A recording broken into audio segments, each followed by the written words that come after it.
समय सार परमागम कलश 126 विश्वम्भराधिकार। इसमें ये बताया गया है कि आत्मा चिद रूप है और आश्रव जड़ रूप है।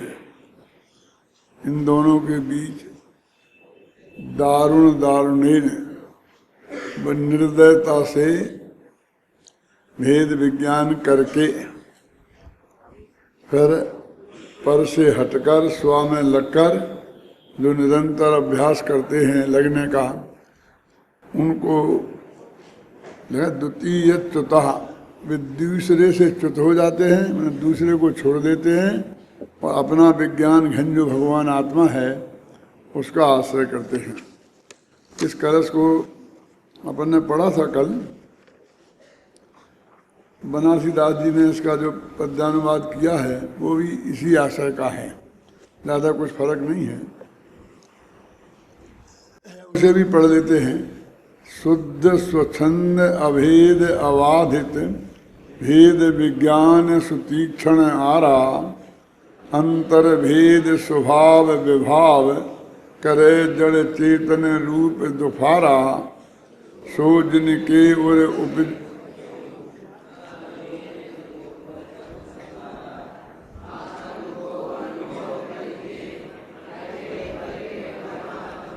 इतनी बात है। सुतीक्ष्ण आरा के द्वारा जिसने स्व और पर के बीच भेद विज्ञान किया है वह उसको पर संग और पर का सहारा रुचता नहीं है।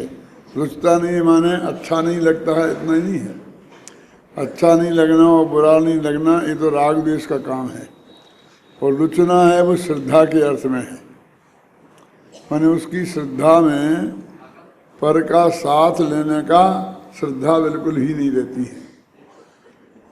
और आत्म को अनुभव करके, वे आत्मा का अनुभव करके अनंत आनंदित होते हैं, और जो परमात्म धारा है उससे को परख कर उसमें आनंदित होते हैं। बात भेद विज्ञान की है। जरा हम विचार करें कि मुक्ति के मार्ग में कोई आपसे पूछे कि हमें क्या करना चाहिए कि जिससे हम मुक्ति के मार्ग में लग जाएं और हमारे कार्य की सिद्धि हो, माने हमें मुक्ति की प्राप्ति हो। बस हमको 4 लाइन में, एक पैरे में समझा दो, तो आप क्या कहेंगे? तो आप कोई कहेगा एक शब्द में हमें बताओ कि वो मुक्ति का मार्ग क्या है, तो हम पूरी शक्ति के साथ कह सकते हैं कि भेद विज्ञान। एक कह करके मैं बहुत बड़ी बात कहना चाहता हूँ कि और कुछ तो नहीं, कि साथ में और कुछ भी जरूरत पड़ेगी। क्यों? उपवास करना पड़ेगा कि नहीं? कि नहीं, कोई जरूरत नहीं है। क्यों? भरत चक्रवर्ती ने नहीं किया था ना, और उनका काम हो गया था। तीर्थ यात्रा, व्रत, तप, शील, संयम जो भी है, जो इसके साथ भूमिकानुसार अत्यंत आवश्यक है, वो तो इसके साथ होगा ही, और वो भेद विज्ञान में ही शामिल है। कहता उसे छोड़ दिया। मान लो कि चौथे से 5वें गुणस्थान में आएगा तो जो पर्याय में जितनी निर्मलता होगी, बाहर अनुमृत महामृत जो भी होंगे वो होंगे, है ना। ईवीएस समिति आदि पालेगा। 6वें 7वें गुणस्थान में आएगा तो जो भूमिका के अनुसार होते हैं वो तो करने ही पड़ेंगे ना, करने नहीं पड़ेंगे, वे तो होंगे ही। लेकिन तो कहते हम क्या करें, सामने वाले का पूछ रहा है क्या करें, तो उसको एकमात्र है कि भेद विज्ञान करो। भेद विज्ञान के बिना सब कुछ अनाथ है, और भेद विज्ञान से सब कुछ सनाथ है। देखो भेद विज्ञान पर से भिन्न अपने आत्मा को जानना वो अनुभूति पूर्वक है, वो भेद विज्ञानी है। अनुभव हुआ और फिर लगातार यदि अंतर मुहूर्त में आत्मा में लीन रहे तो केवल ज्ञान हो जाएगा और फिर अंतर मुहूर्त में शुद्ध दशा हो जाएगी। अन्ना जी से पूछना, मेरे ख्याल में 5, 7, 8 अंतर मुहूर्त होते हैं जिनमें पूरा यहाँ से लेके वहाँ तक मोक्ष हो जाता है। क्या वो भरत चक्रवर्ती कुछ बेटों की चर्चा आती है, मतलब ये कितने अंतर मुहूर्त लगते हैं वो उनकी क्लास में उनसे समझ लेना है, लेकिन ज़्यादा नहीं है और कितने का भी सवाल नहीं है। उन सबका जोड़ लगाओ तो मिलके फिर वो एक अंतर मुहूर्त ही होता है। समझ गए ना? छोटे छोटे अंतर मुहूर्त होते हैं और 2, 4, 5, 10 सही क्या फर्क पड़ता है, मैं उसमें नहीं उलझना चाहता हूँ। लेकिन जब मुक्ति का मार्ग इतना शॉर्ट है तो ये जो लंबी लंबी क्रियाएं हैं ये उसमें संभव ही कैसे है? क्या जो हमने उपवास यात्रा 3 महीने के उपवास, फिर लो ये और फिर ये जो भी बहुत बहुत चीज़ें हैं ना, तपश्चर्याएँ, पर्वत के नीचे नदी के किनारे हैं, ऊपर वृक्ष के बरसात में वृक्ष के नीचे घोर तपश्चर्या करे, काने में कीले ठोके, ऐसा ऐसा हमें लोग उपसर्ग करने आए, ये तो है ही नहीं ना कुछ भी, तो उतने में काम हो गया ना। और ये तो करोड़ों में एकाध को होते हैं। कौन? ये उपसर्ग तो करोड़ों में भी मैं कहता हूँ असंख्य में एकाध को होते होंगे। क्यों? कि जो ऐसा मोक्ष मार्ग में चलने वाला होता है वो अधिकतर जीव सातिशय पुण्य के धनी ही होते हैं। एक आध का कोई पुराना कभी का कोई पढ़ा हो और उदय में आ जाए तो शास्त्रों में तो आप कहें वही भरे पड़े हैं। तो इसलिए भरे पड़े हैं कि तुम उन परिस्थितियों में भी चिग ना जाओ, ये बताने के लिए जिनको बिल्कुल भी प्रतिकूलता नहीं हुई। ऐसे जो असंख्य जीव उनकी चर्चा ही नहीं करी। क्या ऐसी सहज अनुकूलता रहती है? होते ही नहीं है। अब वो उतने समय में वो जीव मोक्ष चला जाएगा तो ये क्रियाएं जो क्रियाएं नहीं करनी पड़ेंगी। टोडरमल जी ने मोक्ष मार्ग प्रकाशक में 3 प्रकार का मोक्ष मार्ग बताया ना, तो उसमें एक तो 3 कारण बताए। एक तो ये बताया कि जिनके बिना मोक्ष होए ही नहीं, पर जिनके होने पर भी मोक्ष होवे और नहीं भी होवे। जैसे मुनि पद नग्न निगंबर दशा धारण करना, इसके बिना तो मोक्ष नहीं होगा और धारण करने पे होवे और नहीं भी होवे। एक कारण बे कि जिनके नहीं होने पर भी हो जाए और होने पर भी नहीं होवे। ये मृत्युब्बा शादी लिए हो और ना हो और नहीं हो तो भी हो जाए, ये उससे भी गए भी थे। और तीसरे बे कि जिनके होने पर नियम से हो और जिसके नहीं होने पर नियम से नहीं हो, वो सम्मत दर्शन ज्ञान चारे पड़े हैं। और वे भेद विज्ञान में तीनों आ जाते हैं। माने पर से भिन्न अपना आत्मा को जानना सम्यक ज्ञान हो गया, और पर से भिन्न अपने आत्मा को मानना सम्यक दर्शन हो गया, और पर से भिन्न अपने आत्मा में लीन हो जाना तो ध्यान हो गया। वही भेद विज्ञान हो तो तीनों आ गई उसमें समझ। तो असली कारण तो वही रहा ना। अब एक समस्या है कि इन सबको मोक्ष मार्ग में कारण के रूप में क्यों कह दिया? तो इसलिए कह दिया कि एक जीव ने मोक्ष मार्ग शुरू किया और वहां से लेकर के जब तक वो मोक्ष नहीं गया, उसमें 10-5 जितने भी भव भी लग सकते हैं, अरबों बरस भी लग सकते हैं, और ऐसा भी हो कि एक ही भव हो और बरस अरब हो, और बरस एक हो और भव अनेक हो। क्या समझ गए ना? क्योंकि ये क्षण में भव बदल सकता है। और जो सागरों की आयु है ना, मनुष्य में भी एक कोड़ा कोड़ी सागर की एक कितना की है? एक कोड़ा कोड़ी क्या हो पूर्व, एक कोड़ी जो पूर्व है ना, उतना तो हो जाए तो वो भी अरबों बरस है। तो इतनी लंबी आयु भी होगी, इतना भी हो, एक क्षण में भी जा सकता। तो इतनी लंबी आयु होगी तो जब से शुरू किया तब से, और वो आयु इतनी लंबी भोगेगा तो उसके बीच में जहाँ जहाँ जितने काल रहेगा, तो फिर यदि आत्मा अंतर में, आत्मा में चला जाता अंतर्मुहूर्त को, तो केवल ज्ञान हो जाता, मोक्ष चले जाते। तो वो तो हुआ नहीं, तो क्या क्या होगा उन सब क्रियाओं को उनने मुख्य मार्ग व्यवहार से कह दिया। तो बस उसका जब 6वें 7वें में होगा तो फिर तो बस आदि ऑटोमेटिक होंगे ही। ये समिति, भाषा समिति वगैरह ऑटोमेटिक होंगे ही, आप समझेंगे ना। और वो जो परिणतियां हैं वो उनको गिना दी। अब प्रथमान योग में जब उनका इतना लंबा बड़ा पीरियड है तो उसमें जो हुआ, आदिनाथ के साथ समझ लीजिए 1000 वर्ष तक दीक्षा लेने के बाद उन्हें केवल ज्ञान हुआ। तो 1000 वर्ष में जो हुआ उन्हें सबको मोक्ष मार्ग में गिना दिया। ये है बस।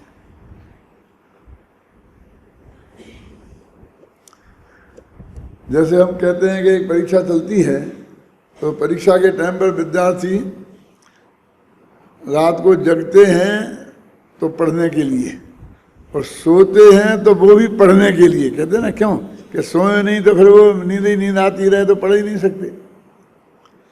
कम खाते हैं तो पढ़ने के लिए, समझे ना, और बिल्कुल ही खाना नहीं छोड़ते हैं तो भी पढ़ने के लिए। जैसे उसकी हर क्रिया को, खाने को, पीने को भी, सोने को भी पढ़ाई का कारण बता दिया जाता है, ऐसे ही उन जीवों की हर क्रिया को वो मोक्ष मार्ग कह दिया जाता है। इतनी सी बात है, क्योंकि मोक्ष मार्गी है तो मोक्ष मार्गी जो करेगा वो सब मोक्ष मार्ग।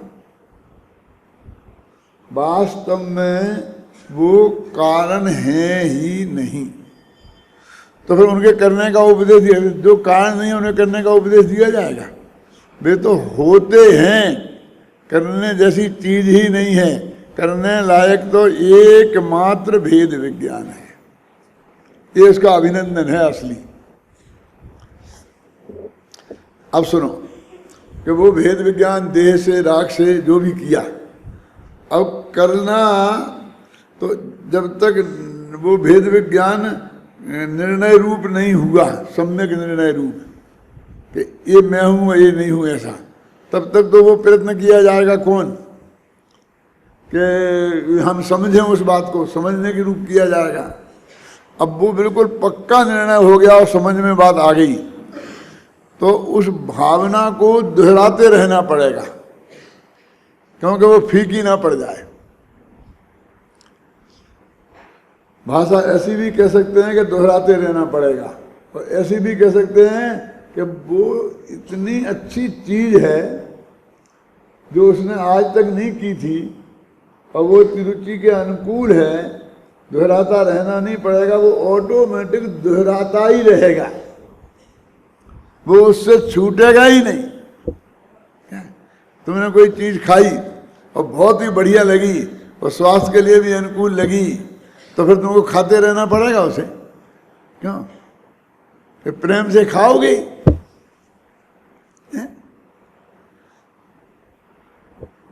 ये जो पढ़ेगा वाली भाषा तो जैन दर्शन की है ही नहीं। तो भेद विज्ञान, वो भी भेद विज्ञान है कौन कि जब भेद हमने जानने का संकल्प करके उसके लिए प्रयत्न किया, तो वास्तव में वो दशा में तो भेद विज्ञान हुआ ही नहीं। अभी हम कोशिश कर रहे हैं ना, असली भेद विज्ञान वहां कहाँ है? और जब वो हमें पर से भिन्न आत्मा ख्याल में आ गया, अनुभूति में आ गया, तब वास्तव में भेद विज्ञान उदित हुआ। अब वो कब तक? तो बनारसीदास लिखते हैं, भेद ज्ञान कबलो भलो कि जबलो मुक्ति न होए, मोक्ष न हो जाए तब तक। मोक्ष माने चार घातिया कर्मों से मुक्त ना हो जाए। माने जब तक भेद विज्ञान की भावना कब तक होना, भावेद भेद विज्ञानम इदम अविच्छिन्न धारया, ये छंद आएगा ना आगे, भावेद भेद विज्ञानम इदम अविच्छिन्न धारया, इसमें ही कलश है आगे का, घबराओ जल्दी से जल्दी आएगा।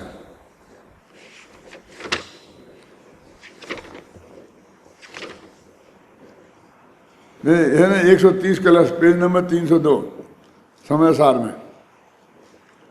भावेद भेद विज्ञानम इदम अविच्छिन्न धारया तावत यावत पराश्च्युत्या ज्ञानम ज्ञाने प्रतिष्ठते। भेद विज्ञान की भावना अविच्छिन्न धारा से तब तक निरंतर ध्याना जब तक ज्ञान ज्ञान में प्रतिष्ठित न हो जाए। ज्ञान ज्ञान में प्रतिष्ठित न हो जाए माने ज्ञान माने भगवान आत्मा, उसमें जो वर्तमान ज्ञान की पर्याय वो उसको न जान ले, वो जान ले वो न जानती रहे। जान ले माने जानना और जानती रहना माने ध्यान। और अकेली वही बात नहीं है कि जब हम ऐसे आंखें बंद करके ध्यान करेंगे तब, जब आप खाना खा रहे चल रहे फिर रहे तब भी वास्तव में वो भेद विज्ञान की धारा निरंतर अंदर में बहती ही रहती है। जहाँ दिखे वहाँ तो बहती ही रहती है, जहाँ ना दिखे वहाँ भी बहती रहती है। देखो एक बहुत बड़ा जलाशय है और वहाँ से पानी, जब यहाँ है ना एक बांध है, जयपुर पानी आता है 100 किलोमीटर 200 किलोमीटर दूर पे, और वहाँ पर जो बड़े बड़े वो पड़े हुए हैं ना जिनमें पानी आता है पाइप, तो उन पाइपों में तो पानी अंदर भरा ही पड़ा है और निरंतर बह रहा है। बाहर से कुछ नहीं दिखता, रूखा रूखा सूखा सूखा दिखता है, पर अंदर बह रहा है ना। लेकिन कहीं से उसमें एक छेद हो जाए तो कैसा फव्वारा जैसा निकलता है, तो हमें मालूम पड़ता है। और वो छेद नहीं हो तो हमें मालूम ही नहीं पड़ता कि यहाँ पानी वानी है कि नहीं है। ऐसे ही ज्ञानी धर्मात्माओं के 24 घंटे अंदर भेद विज्ञान की धारा ऐसी बहती रहती है। जब वो विकल्पों में फूटती है, वाणी में फूटती है, मन के विकल्पों में फूटती है, तो हमें ऐसा लगता है कि अब हुआ भेद विज्ञान।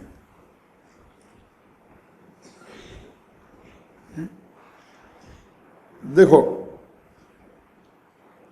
एक अरबपति आदमी है और वो यहाँ से कहीं बाहर गया और वहाँ उसका सारा सामान चोरी हो गया, जितना पैसा था वो सब बिल्कुल सब चला गया, कुछ नहीं रहा, ऐसा खड़ा रह गया, 5 रुपए भी जेब में नहीं थे। तो रोने लगता होगा, क्यों कि अब कल क्या खाऊंगा। बिल्कुल बिल्कुल बिल्कुल शांत चित्त, कोई फर्क ही नहीं पड़ता उसे। क्यों नहीं पड़ता? क्यों कि उसके अंदर में मैं अरबों का मालिक हूं, ऐसी धारा निरंतर बह रही।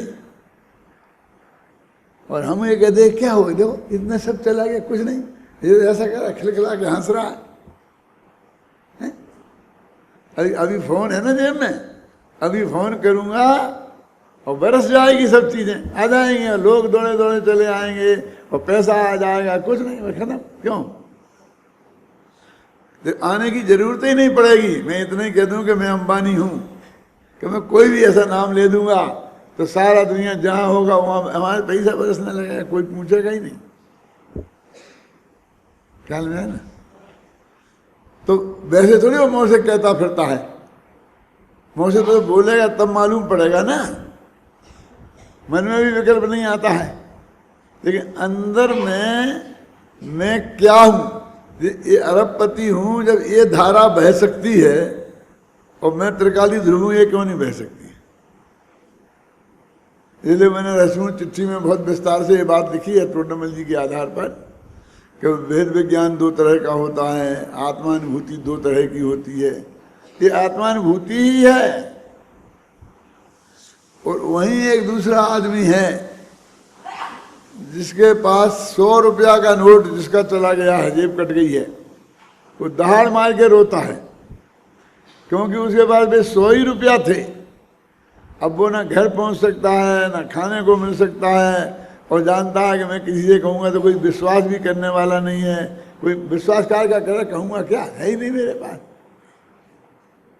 है कि सब 100 रुपये के नुकसान में वो दहाड़ मार रहा और वो नहीं मार रहा, तो अपन कहते कि ये मूर्ख है। वो जो समझदार है, समझ ज्ञानी लोग नहीं। अरे ज्ञानी लोग, ज्ञानी व्यानी कुछ काम नहीं आएगा। रोटी नहीं मिलेंगी तो नहीं मिलेंगी ज्ञानी को भी। उसके अंदर जो वो अरबपति की धारा बह रही, वो उसके ताकत पर खड़ा है। ऐसे ज्ञानी के अंदर में जो धारा बह रही है, उसके बल पे खड़ा है। इसमें एक बहुत अच्छा पद है बनारसी दास का, अंतर के लक्ष्य अजाचीक लक्ष्यपति हैं। अब बनारस दास के जमाने में आज से 400 वर्ष पहले लखपति होना बहुत बड़ी बात थी। आप सोच नहीं सकते हैं, जब 1 रुपया के 10 बोरी गेहूं आते थे। क्यों? अब कह रहे 10 बोरी आते थे। तो हमने देखा है 1 रुपये के 16 किलो 20 किलो। क्या हमारे पिताजी सुनाते थे, हमारी बड़ी बहन के लिए उन्होंने गेहूं इकट्ठे करके रखे थे, शादी होनी थी, वो नहीं हो पाई, तो 1 रुपये के 16 किलो खरीदे थे और 25 किलोमीटर दूर ले जाकर 1 रुपये के 20 किलो के भाव से देते, क्योंकि खराब हो जाएंगे, रखे क्या करेंगे। तो फिर अकबर के ज़माने में, बनारसदास अकबर के ज़माने के थे, क्या रेट होंगे मिल जाएंगे आपको। अब उस वक्त 1 लाख रुपए का मालिक होना, आप कल्पना करो, आज के अरबपति उसके सामने कुछ नहीं है। तो वो कहते लक्ष्यपति माने लाख के मालिक, और वो कहते अंतर के लक्ष्य, जिसने भगवान आत्मा का लक्ष्य किया है वे असली लक्ष्यपति हैं। अंतर के लक्ष्य अजाचीक लक्ष्यपति हैं। जैसे लक्ष्यपति लोग भीख नहीं मांगा करते, ऐसे ही अंदर के लक्ष्यपति वे पर्याय में उनके भिखारी बना नहीं होता। पर से मिलता ही नहीं सकता कुछ, पर को हम दे ही नहीं सकते, पर से हम ले ही नहीं सकते। क्या नीति शास्त्र में बहुत छंद ऐसे आए हैं, भर्तहरि का जो है ना नीति शतक में मिलेंगे आपको। अहर निसंबर सति बारी बाहा तथापि पत्रा तृतया पलासा। आया समझ में आ गया? ये छंद आता है, आता है तो ऊपर की लाइन क्या है बोलो? ये तो नीचे की लाइन है। क्या? अहेर निसंबर सति बारी बाहा, मेघ दिन रात बरसें तो भी पलाश के एक डाली में, टहनी में 3 पत्ते ही होंगे, 4 नहीं होंगे। पलाश समझते हो?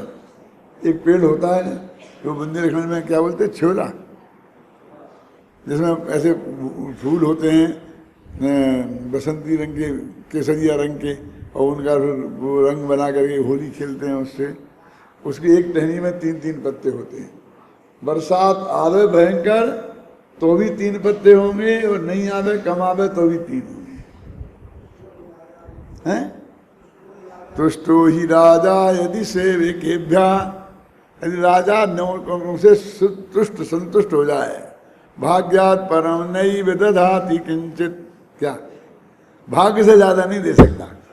तुष्टो ही राजा यदि सेवकेभ्या भाग्यात् परम नैव दधाति किंचित।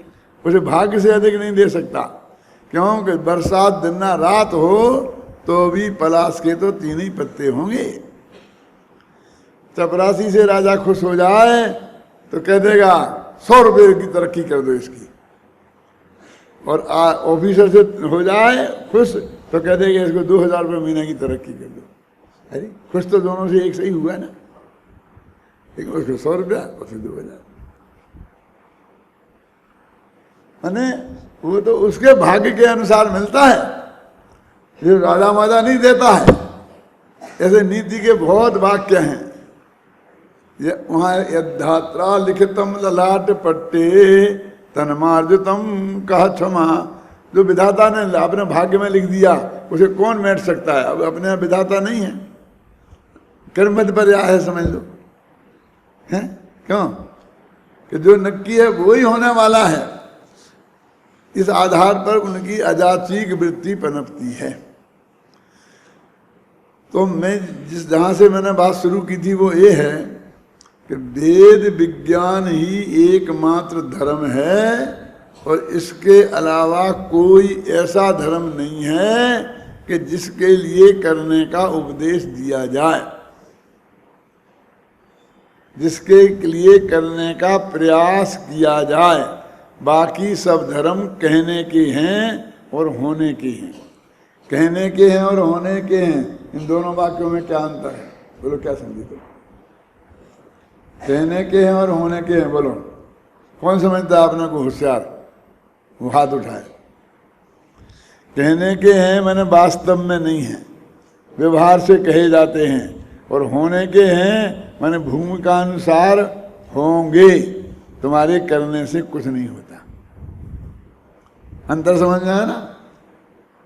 कहने के हैं और होने के हैं। अब तो समझ में आ गया? अब बोलो।